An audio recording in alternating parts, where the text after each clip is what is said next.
Selamat sejahtera. Kami dari kumpulan 4, bawa Dr. Shazila ingin membentangkan hasil seminar kami untuk khusus sejarah dan falsafah sains. Tajuk seminar kami ialah adakah semua idea dalam sains penting meskipun ia telah terbukti salah. Bahagian pertama ialah pendahuluan. Sains merupakan pembelajaran dan kajian tentang satu perkara, manakala teknologi merupakan ciptaan manusia untuk menyelesaikan sesuatu masalah berdasarkan fakta dan kajian sains. Oleh itu, kedua-duanya saling berkait antara satu sama lain kerana ia memerlukan input dari kedua-dua pihak.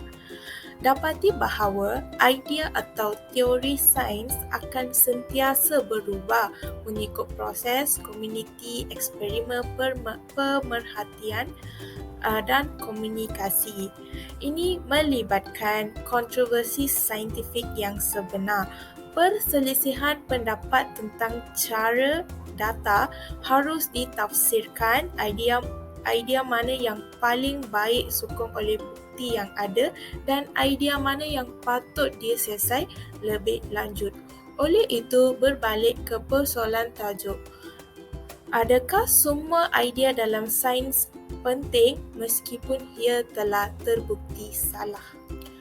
Bahagian kedua ialah objektif seminar kami. Objektif seminar kami ialah untuk mengkaji tentang kepentingan semua idea dalam sains walaupun ia telah terbukti salah. Kedua ialah menjelaskan kegunaan semua idea dalam sains walaupun ia telah terbukti salah. Seterusnya, saya akan membincangkan topik semua idea sains adalah penting walaupun ia dibuktikan salah. Poin yang pertama ialah idea sains yang salah akan membangkitkan lebih banyak kajian.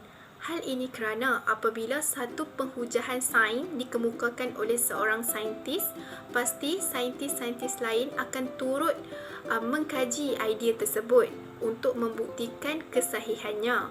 Selain itu, satu kegemilangan idea sains ataupun kajian sains yang diterima oleh semua saintis dan juga masyarakat serta dianugerahi anugerah Nobel pasti mempunyai sejarah kegagalan di sebaliknya dan lebih banyak kajian yang dilakukan untuk mendapatkan anugerah tersebut.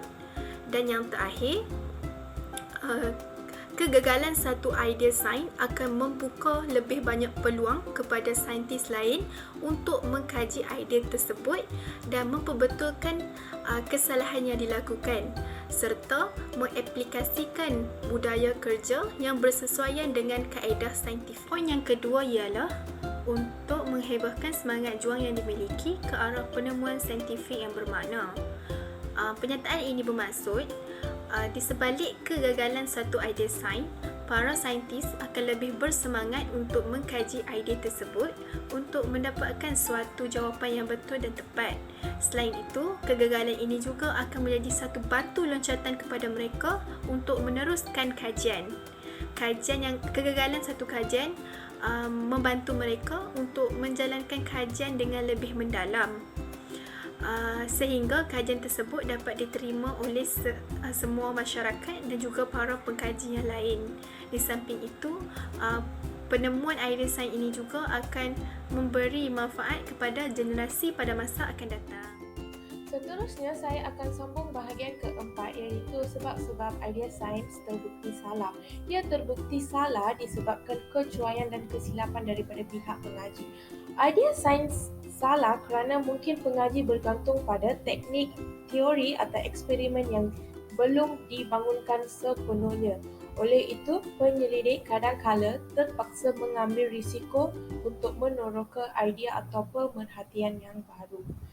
Penyelidik tidak mempunyai masa bekerja tanpa had atau akses kepada sumber tanpa had.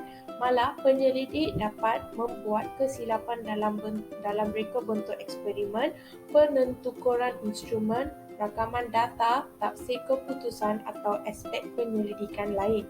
Tambahan pula, penyelidik mempunyai kewajipan kepada orang ramai kepada profesi mereka dan kepada diri mereka sendiri untuk menjadi setepat dan secermat mungkin.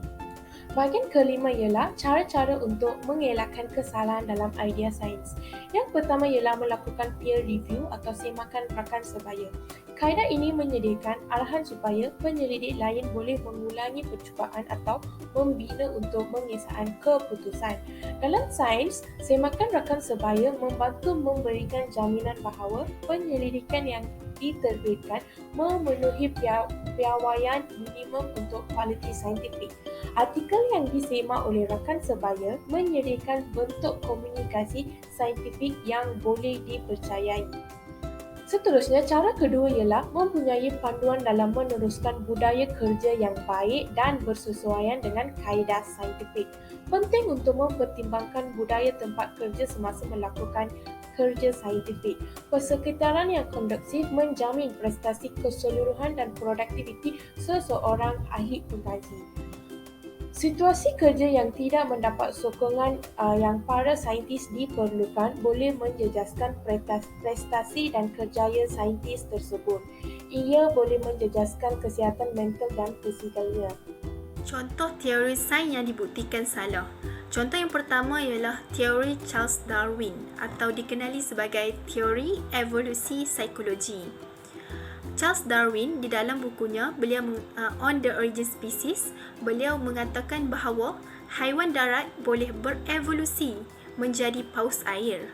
Namun begitu, idea sains ini ditolak oleh Fobiner, iaitu seorang ilmuwan moden yang mengatakan bahawa Darwin ini sama sekali tidak mengetahui tentang ilmu genetik. Beliau mengatakan bahawa perubahan gen ataupun perubahan genetik ini berlaku disebabkan oleh proses mutasi ataupun perubahan DNA. Oleh itu, idea Charles Darwin ini ditolak oleh masyarakat dan juga pembina. Teori yang seterusnya ialah teori yang dikemukakan oleh seorang ahli falsafah yang terkenal pada abad ke-19 mengenai teori generasi spontan. Teori generasi spontan ini mengatakan bahawa tumbuhan dan haiwan boleh dihasilkan daripada benda mati. Hal ini bermaksud benda yang mati dapat menghasilkan sesuatu, iaitu tumbuhan ataupun haiwan secara spontan. Namun perkara ini ditentang hebat oleh seorang doktor daripada Itali, iaitu Francesco Redi. Redi menjalankan eksperimen, iaitu kehadiran lava yang dihasilkan oleh lalat di atas satu daging yang membusuk di dalam 3 balang yang berbeza. Beliau menjalankan eksperimen, iaitu balang yang pertama mengandungi daging yang membusuk dan tidak ditutup, balang yang kedua mengandungi daging yang busuk dan ditutup, dan balang yang ketiga mengandungi daging yang busuk tetapi ditutup menggunakan jaring.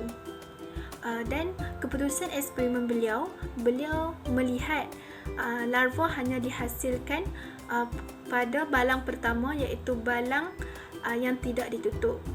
Disebabkan hal ini, teori yang dikemukakan oleh Aristotle ditolak oleh beliau dan juga masyarakat. Teori seterusnya ialah teori yang popular pada abad ke-19, iaitu teori bumi mengembang. Teori ini mengatakan bahawa bumi tidak mempunyai jisim yang tepat. Oleh itu, seiring dengan waktu, ia akan mengembang dan menyebabkan gunung turut mengembang. Ini telah membawa kepada peningkatan jarak antara dua benua. Namun, teori ini tidak 100% tepat dan akhirnya ditolak oleh para pengkaji dan juga masyarakat. Disebabkan oleh konsep plat tektonik. Plat tektonik mengesahkan bahawa pergerakan plat geografi di litosfera bumi. Teori ini juga menafikan konsep bahawa benua dan gunung adalah hasil pengembangan bumi mengikut masa. Kesimpulannya, perubahan idea atau teori sains dalam sains adalah satu fenomena yang sangat biasa. Banyak idea sains telah menjadi gagal disebabkan sebab yang tidak boleh dinafikan. Lebih banyak kegagalan akan membuka lebih banyak peluang kepada diri untuk lebih memahami dan menilai semua sesuatu idea.